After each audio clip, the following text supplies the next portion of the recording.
Hi everyone, my name is Jess. Welcome back to my channel, and today we are talking about 5 things that you need to do when proofreading. This list is in no particular order, and this is actually something that I do when I am proofreading my articles that I am submitting to my clients, so I hope this helps you out. First and foremost, you should always submit your work through some type of spelling and grammar checker.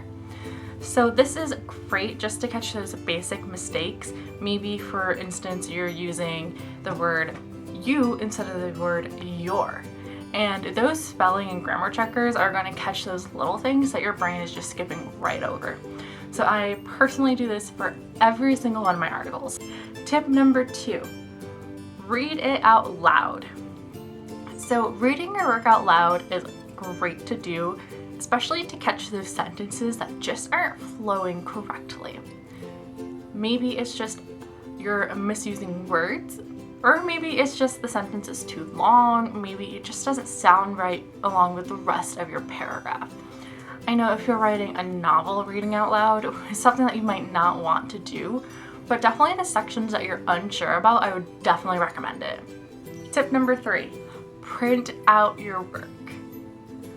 There is just something about when you print out your work and you're seeing it in a different format, which is going to be a lot more helpful for you to catch any errors than reading it again on your computer. If you wrote it on your computer and you're editing it on your computer, your brain is already looking at the same fonts, it's looking at the same text size. And when you print it out and read it in a different medium, it's really going to help your brain isolate those words. And for me personally, I know this is great for me to catch those commas that I always miss, and this is why I would encourage you to print out your work. I know, again, if you're reading a novel, that could be expensive, but that's why you'd get a proof copy of your book, not just to check the formatting, but just to check everything else instead. Because once your work is submitted, there's nothing that you can do unless your editor catches it for you. But if you have a lot of things that your editor needs to catch, it's going to be likely that they're going to miss some things too. So make sure you print out your work. Tip number 4, have your work read to you. Since I'm a freelance writer, I actually use Google Translate to read my articles back to me since they're smaller articles. And I'll do it bullet point from bullet point for whatever my article's about. And having it read back to me is just a lot easier for me to hear it. I'll even sit there and close my eyes just to hear how the sentence is going to flow. Because when you're reading it, you already know the words. But when you have a system read it to you, they're reading exactly what is on the page. And that's where you're going to catch a lot of those little teeny things that you would skip right over because this is maybe your 4th or 5th time proofreading. Tip number 5.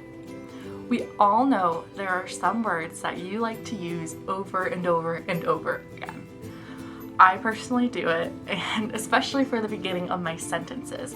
So when I'm writing, I'll actually have to skip like 3 words into my sentences because they're just filler words. And you probably know your filler words too. I would recommend searching for those words, maybe even highlighting it once you see it, or even just using Control F to find the words that you know that you use a lot in your work. Because you don't want to keep repeating yourself because that's going to bore your readers. And maybe you can think of a better way to phrase the sentence or just a different word in general. And this is going to make your work stronger and more enjoyable to read. Well, that is it from me today with the top 5 tips I have when proofreading your work.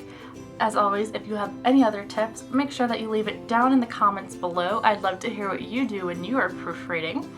And make sure to like this video and subscribe because I will be back next week with another video. Bye!